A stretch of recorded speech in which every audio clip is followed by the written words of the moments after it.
Oke, Bismillahirrahmanirrahim. Assalamualaikum warahmatullahi wabarakatuh. Selamat datang rekan-rekan mahasiswa semuanya.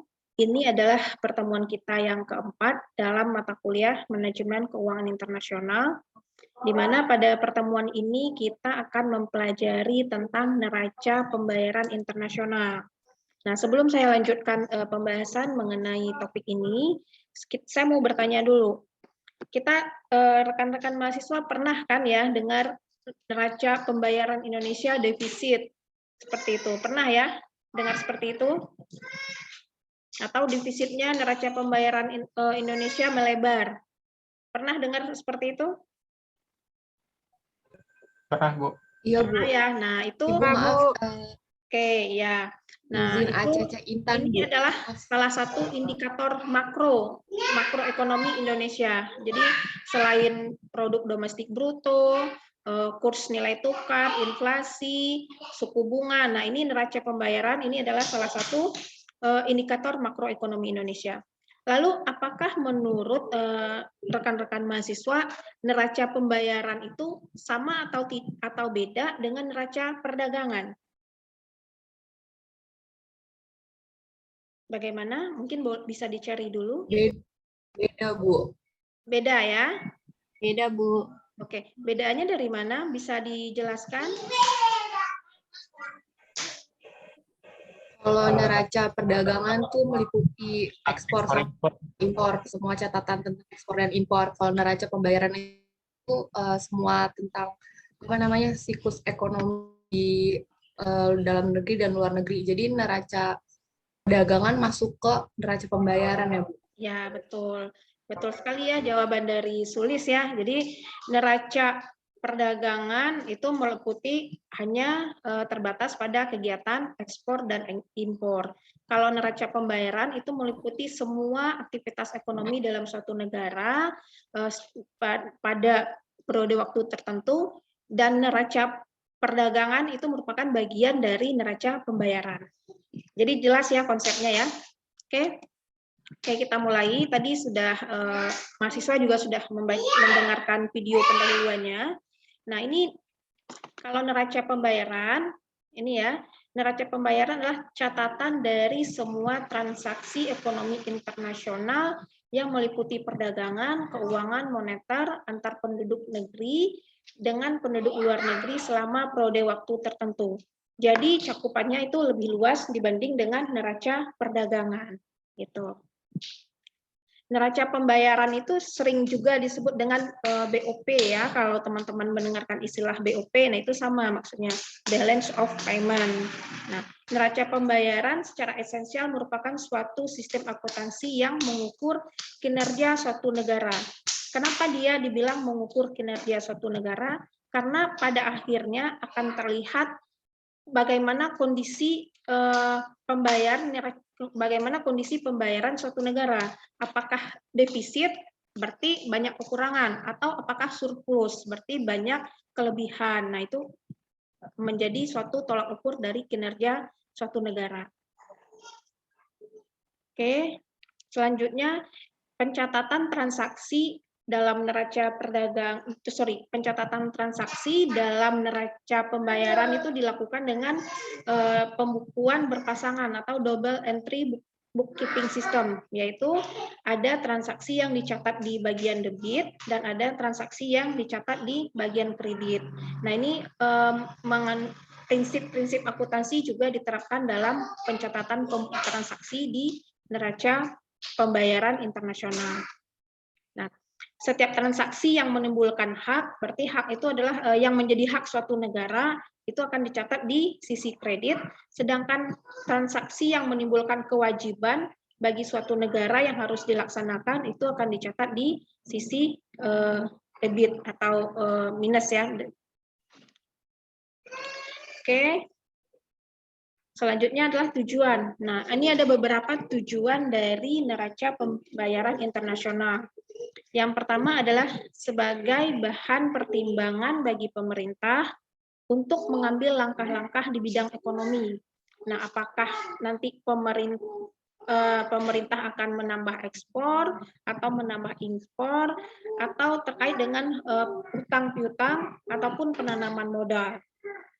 Yang kedua, dengan melihat kondisi neraca pembayaran suatu negara, pemerintah itu akan menjadi bahan pertimbangan bagi pemerintah untuk mengambil kebijakan di bidang moneter atau fiskal gitu.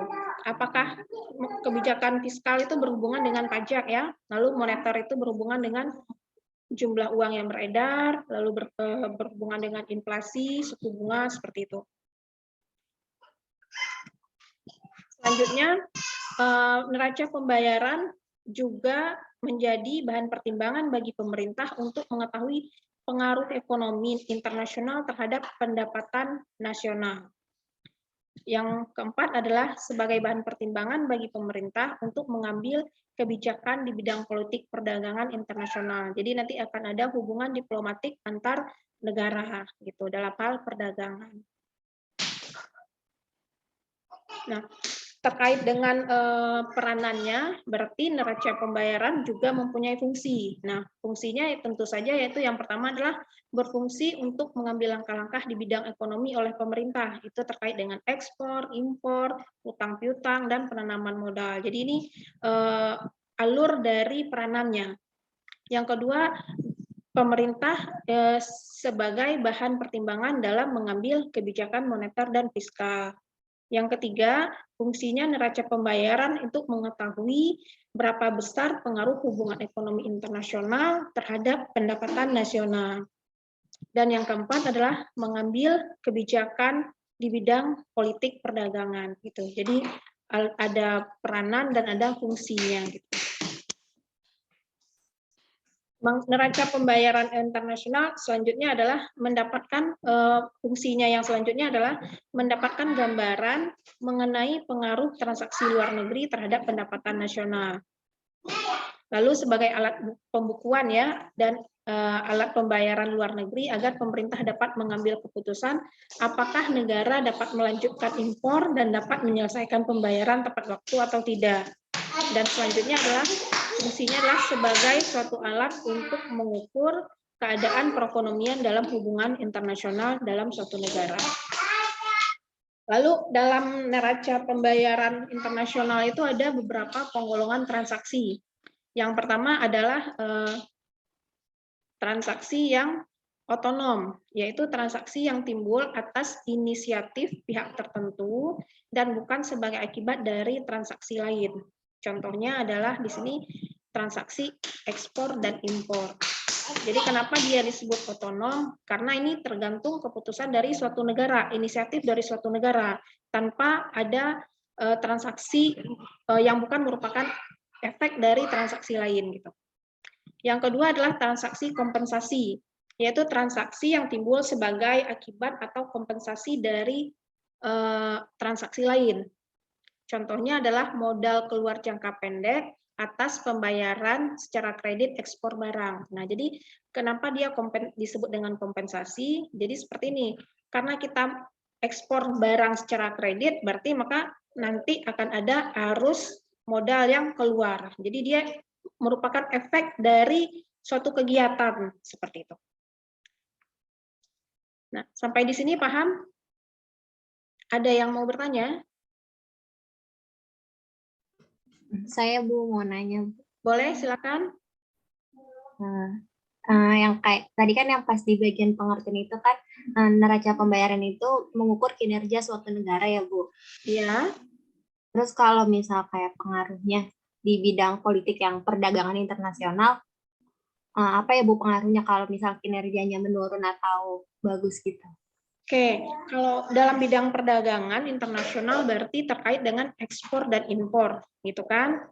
Nah, kalau kita banyak ekspor, berarti kemungkinan itu akan terjadi defisit yang surplus, gitu. Tapi kalau sebaliknya, kalau kita banyak yang impor, berarti kita banyak impor barang ya, berarti kita harus membayar uang nantinya atas impor itu. Berarti itu seringnya akan menyebabkan defisit neraca pembayaran.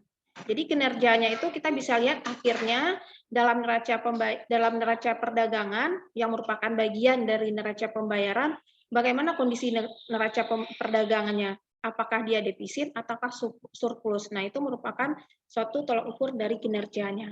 Seperti itu. Jadi nanti pemerintah dengan adanya hasil, dengan mereview hasil dari posisi neraca pembayaran, dalam hal ini bagian dari neraca, terutama yang pada sectionnya neraca perdagangan, nanti akan terlihat, oh ternyata kita surplus, berarti bagus, perekonomian kita bagus, neraca perdagangan kita bagus. Berarti keputusannya pemerintah apa? Berarti keputusannya pemerintah bisa menganalisa lagi, mereview lagi untuk menambah ekspor. Misalnya jaringan ekspornya diperluas, negara tujuan ekspornya diperluas, kuantitas barang yang diekspornya diperluas, lalu jenis barangnya yang jenis komoditi atau barang yang diekspornya juga dirubah. Kalau selama ini kan ekspor Indonesia itu kan didominasi oleh barang-barang produk pertanian ya. Nah, jarang sekali yang merupakan bahan tambang segala macam seperti itu. Atau kerajinan, nah itu seperti itu. Mungkin di situ akan diambil suatu kebijakan atau keputusan apa oleh pemerintah. Begitu. Iya Ibu, berarti kalau negara kita terlalu sering impor akan jadi defisit gitu ya Bu? Kalau negara kita terlalu banyak impornya dan tidak dibarengi dengan ekspor, kemungkinan besar akan defisit. Gitu. Oke. Baik Ibu, makasih. Baik, sama-sama. Oke, nah ini sekarang kita lanjutkan mengenai kriteria posisi neraca pembayaran internasional. Yang pertama ada neraca seimbang. Itu terjadi apabila cadangan devisanya tidak berubah dan transaksi kredit otonom sama dengan transaksi yang apa namanya yang tadi yang sebagai efek itu ya. Yang kedua, surplus. Nah, surplus itu terjadi apabila cadangan devisanya bertambah dan transaksi kredit otonomnya lebih besar dari debit otonomnya.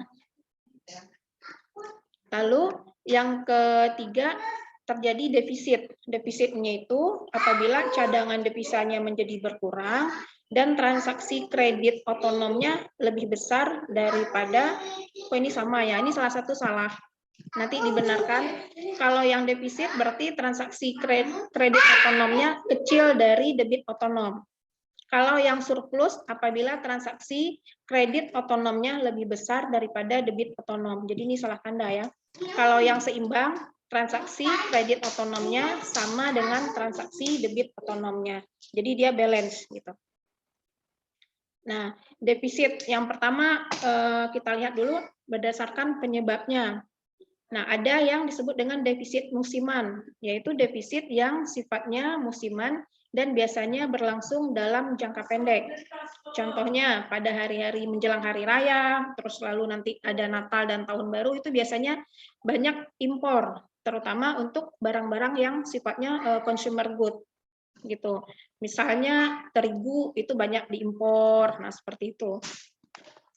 Lalu yang kedua ada defisit siklis. Defisit siklis itu defisit yang terjadi karena siklus ekonomi. Defisit ini dapat diatasi dengan kebijakan moneter ataupun maupun kebijakan fiskal. Nah, biasanya defisit siklis ini terjadinya karena siklus ekonomi. Misalnya inflasi meningkat. Nah, itu adalah suatu siklus ekonomi. Nah, kenapa inflasi meningkat? Berarti dilihat lagi di lapangan. Apa yang menyebabkan inflasi meningkat bulan ini? Misalnya, bulan ini terjadi kenaikan BBM naik. Lalu, mohon maaf sebentar, pas azan di sini ya, kita break dulu sebentar ya. Iya, Bu. Oke. Baik, Bu.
Oke ya, kita mulai lagi. Tadi sampai defisit siklis ya. Nah, defisit siklis itu terjadi karena adanya siklus ekonomi. Nah, misalkan kita ambil salah satu contohnya adalah inflasi. Misalnya pada bulan ini menurut catatan Bank Indonesia ternyata terjadi peningkatan inflasi. Nah, inflasi itu meningkat kenapa? Lalu kita lihat efek penyebabnya itu apa? Lalu kita lihat di lapangannya. Misalnya bulan ini ada kenaikan minyak goreng, harga minyak goreng naik, lalu biasanya menjelang hari Lebaran dan Ramadan dan Lebaran biasanya harga-harga sembako naik, lalu ada lagi bahan bakar juga naik. Nah, itu akan menyebabkan inflasi meningkat. Nah, kalau inflasi meningkat, maka kebijakan yang dilakukan oleh bank itu bisa berupa kebijakan moneter. Misalnya kalau inflasi meningkat, biasanya bank akan menurunkan tingkat suku bunga seperti itu. Jadi itu yang defisit siklis. Jadi defisit siklis ini karena adanya suatu aktivitas ekonomi yang menyebabkan suatu indikator dari makroekonomi itu berubah seperti itu.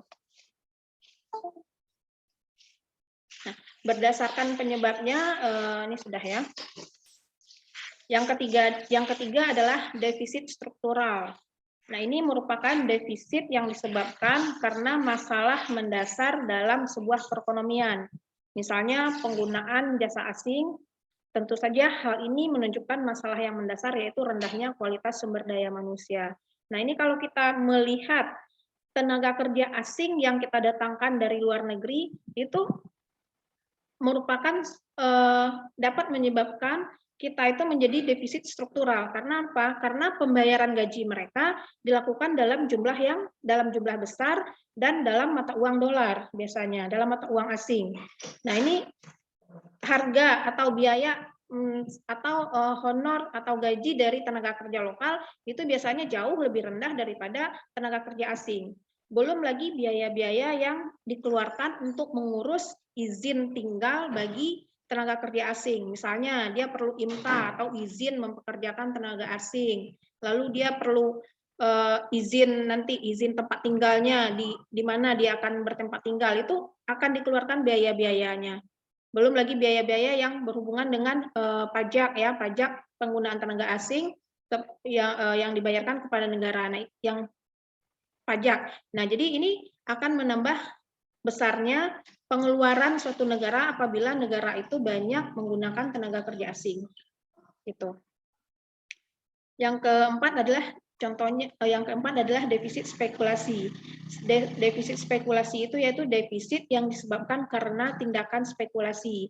Nah, contohnya defisit yang menyebabkan krisis moneter di Indonesia tahun 1997, di mana pada saat itu tuh harga dolar itu melambung dari 2.000 per $1 itu 2.000 rupiah menjadi $1 itu 16.000 rupiah.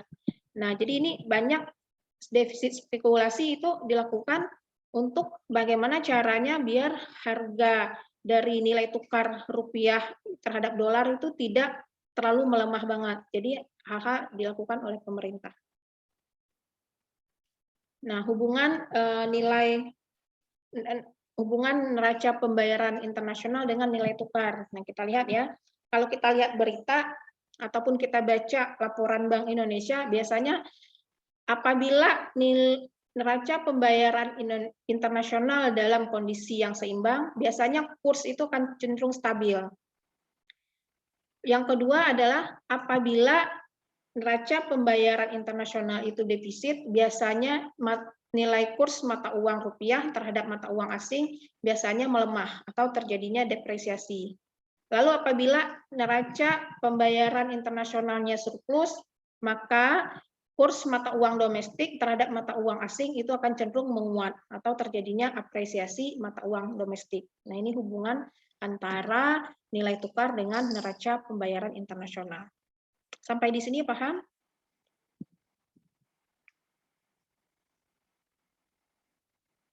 Paham? Paham, Ibu. Paham, Bu. Ya. Paham, Bu. Ada yang mau bertanya? Atau ada yang mau saling berdiskusi?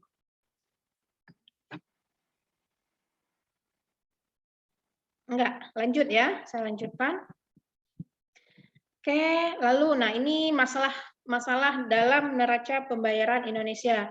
Seringnya itu selalu defisit ya. Neraca pembayaran Indonesia itu umumnya seringnya itu defisit. Karena yang pertama adalah pembayaran bunga dan hutang luar negeri Indonesia yang besar. Yang kedua, penggunaan jasa luar negeri, seperti penggunaan kapal laut asing yang masih tinggi. Nah, seperti biasanya penggunaan jasa kapal laut itu biasanya untuk mengirim bahan bakar minyak, atau seperti itu, atau bahan bakar hasil tambang. Nah, itu menggunakan kapal-kapal tongkang, itu kapal-kapal yang besar itu, jadi dan kita itu sewa, statusnya sewa. Yang kedua, masalah yang terjadi dalam neraca pembayaran internasional di Indonesia, komposisi arus modal masuk dalam neraca modal lebih didominasi oleh investasi portfolio. Ini membuat posisi rawan untuk cadangan devisa.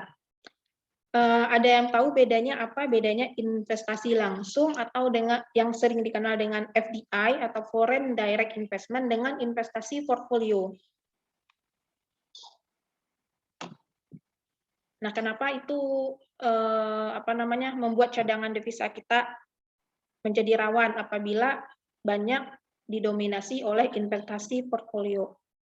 Ada yang mau berdiskusi atau ada yang tahu apa itu investasi asing langsung, dan apa itu investasi portfolio? Belum, Bu, belum pernah dengar. Belum pernah. Jadi gini, jadi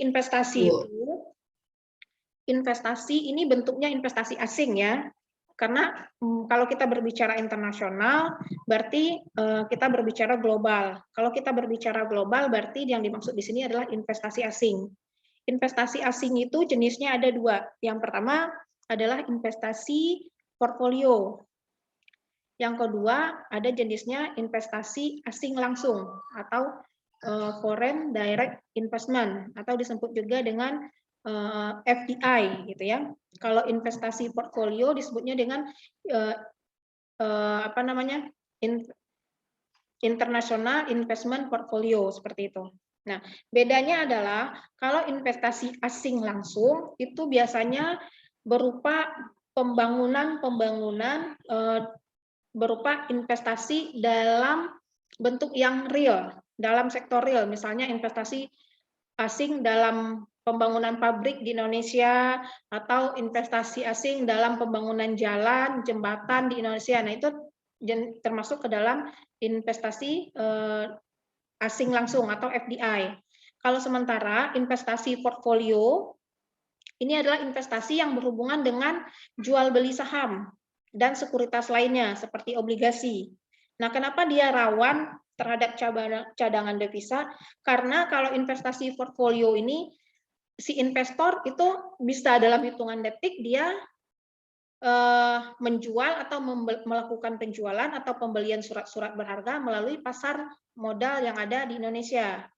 Jadi mereka mau klik, mau menjual ya tinggal klik sistemnya aja kan. Lalu kalau misalnya mau beli, langsung tinggal klik aja, dalam 1 menit jadi transaksinya. Jadi kalau yang ditakutkan di Indonesia ini adalah apabila investasi dalam bentuk portfolio asing itu, investor asingnya banyak dengan tiba-tiba menarik modalnya dari pasar modal Indonesia. Nah, otomatis kan itu akan menyebabkan suatu guncangan bagi pasar saham Indonesia. Dalam hal ini adalah IHSG.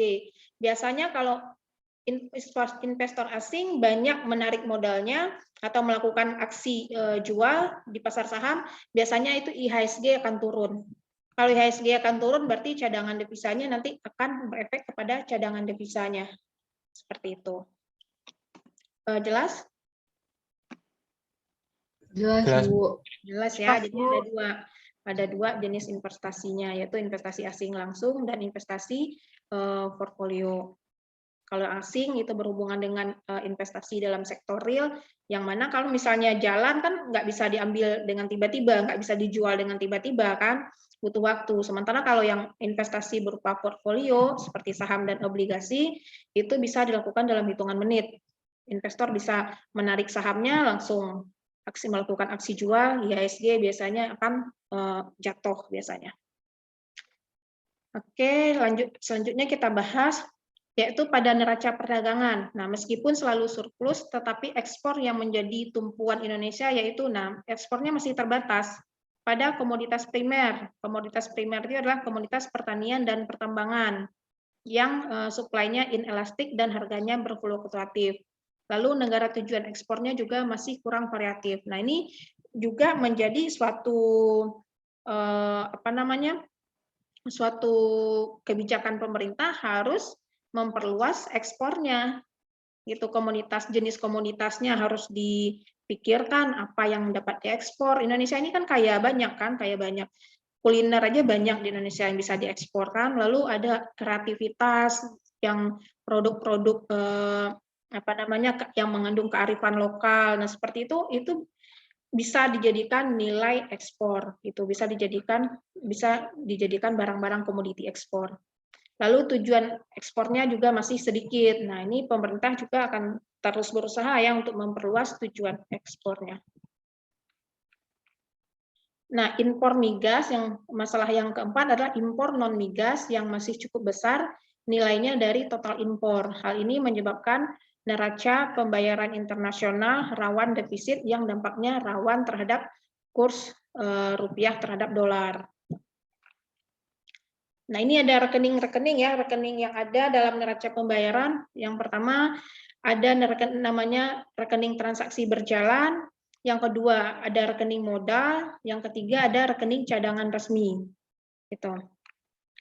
Nah, yang kita bahas dulu yang pertama rekening transaksi berjalan.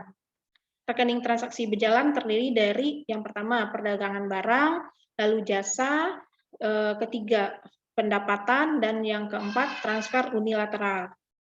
Perdagangan barang seperti ekspor, impor atas barang nyata, contohnya minyak, gandum, pakaian, mobil, komputer, dan lain-lain. Jadi ini yang termasuk dalam transaksi neraca berjalan.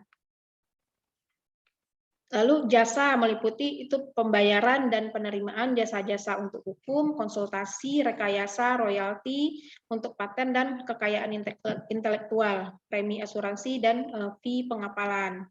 Jadi ada bea cukai, jadi masuk ke sini. Lalu ada pendapatan kotor, berisi sebagian besar pembayaran dan penerimaan atas bunga, dividen, dan pendapatan lain dari investasi luar negeri yang dibuat sebelumnya. Lalu transfer unilateral meliputi pembayaran tak berbalas seperti bantuan luar negeri, reparasi, hibah, resmi, hadiah, dan lain-lain. Itu berarti tidak ada balas jasanya terhadap uang atau devisa yang kita keluarkan. Gitu. Lalu ada neraca rekening transaksi berjalan, khususnya neraca perdagangan, cenderung sensitif terhadap perubahan kurs tukar. Nah, ini jelas banget ya, karena ini berhubungan dengan kegiatan ekspor impor yang tadi. Yang kedua, tadi kita bagiannya adalah rekening modal. Rekening modal ini terdiri dari 3. Yang pertama investasi asing, yang kedua investasi portfolio, dan investasi lainnya. Oke, ini saya yang selanjutnya adalah yang ketiga, rekening cadangan resmi. Nah, ini meliputi aset-aset cadangan resmi yang berupa emas, falas, pinjaman baru dari bank sentral. Biasanya Indonesia itu punya cadangan emas yang disimpan oleh bank sentral, dan setiap negara punya cadangan emas dan disimpan oleh bank sentral negara tersebut. Lalu ada pembayaran defisit dapat dilakukan dengan meminjam dari bank sentral luar negeri. Jika NPI neraca pembayaran internasional surplus, biasanya bank sentral dapat membayar utang luar negeri atau memperoleh aset cadangan tambahan dari luar negeri. Jadi jelas ya, kalau dia surplus ya berarti dia ada kelebihan devisa. Kalau kelebihan devisa berarti mampu bayar cicilan utang. Kalau dia defisit, ya nggak bisa dia bayar cicilan utang. Jadi logikanya seperti itu. Oke, ini materinya.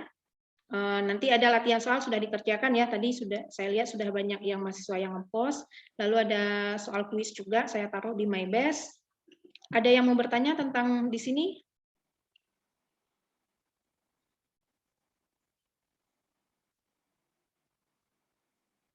Ada yang mau bertanya? Bu, saya mau tanya boleh, Bu? Boleh, silakan Ahmad Fauzan. Saya kan ingin dengar tentang saham ya, Bu ya. Ya. Banyak transaksi asing itu sebenarnya orang Indonesia juga, Bu, katanya. Cuman dia pakai bank luar negeri, rata-rata bank Singapura. Bisa Makanya kan Bisa Makanya juga seperti kalau itu. kita lihat apa namanya, kalau IHSG hijau berarti asing lagi beli banyak. Nah, Nah, iya. biasanya itu beneran orang Indonesia atau sebenarnya tuh mereka kerja sama orang luar negeri juga, Bu? Itu saya masih bingung, Bu. Kalau kita mau lihat datanya, kita nggak bisa ya kalau melihat datanya satu-satu itu tidak bisa kita ngelihatnya. Tapi kalau kalau di lapangan ya seperti itu. Kalau misalnya ISG-nya hijau, berarti apa namanya asing banyak beli gitu kan. Nah, bisa saja asing ini orang Indonesia yang menggunakan jasa bank luar negeri atau juga biasanya negara-negara asing yang masuk ke pasar saham Indonesia. Jadi kalau laporan dari BEI Bursa Efek Indonesia biasanya setiap akhir tahun itu akan ada laporan tahunan bagaimana komposisi investasinya, berapa persen dinominasi oleh asing dan berapa persen dinominasi oleh domestik. Itu biasanya ada gitu. Jadi dari situ cuma bisa kita melihatnya. Kalau selama ini kalau dilihat itu asing masih banyak, dominasinya asing itu di pasar saham Indonesia itu masih banyak. Tuh, jadi itu yang merupakan salah satu pendapat mendongkrak IHSG-nya naik seperti itu. Biasa kalau Kalau terjadi cabut aksi banyak kayak ini ya, Bu, berarti, Bu. Kalau asing cabut banyak berarti kayak waktu zaman-zaman awal pandemi ya, Bu? ya, orang kan semuanya takut dari pasar saham kan, pasti pasar efek dari pandemi itu biasanya kan itu global ya, global efek terhadap masalah ekonomi, termasuk dalamnya pasar saham. Biasanya orang takut daripada indeks harga sahamnya turun-turun terus, berarti mereka langsung buru-buru jual. Nah, kalau buru-buru jual, ya itulah yang terjadi di Indonesia kemarin. Indeks saham Indonesia itu turun ya dari 6.000 menjadi 3.000-an ya. Nah, itu udah berapa kali stop bursa, stop melakukan perdagangan kan? Gitu. Karena transaksi tak wajarnya itu banyak sekali gitu yang menyebabkan IHSG itu anjlok sekali, dan semua investor itu nggak hanya dialami oleh pasar modal Indonesia aja, pasar modal indeks bursa saham di pasar modal internasional juga mengalami hal yang sama pada saat awal-awal pandemi. Jadi semua orang pada takut nilai investasinya akan berkurang, jadi makanya buru-buru melakukan aksi jual gitu. Bagaimana Fauzan? Bu, bisa dipahami. Makasih, Bu. Baik, sama-sama. Ada lagi yang mau bertanya? Kalau nanya di luar materi boleh nggak, Bu? Boleh, boleh. Kita diskusi.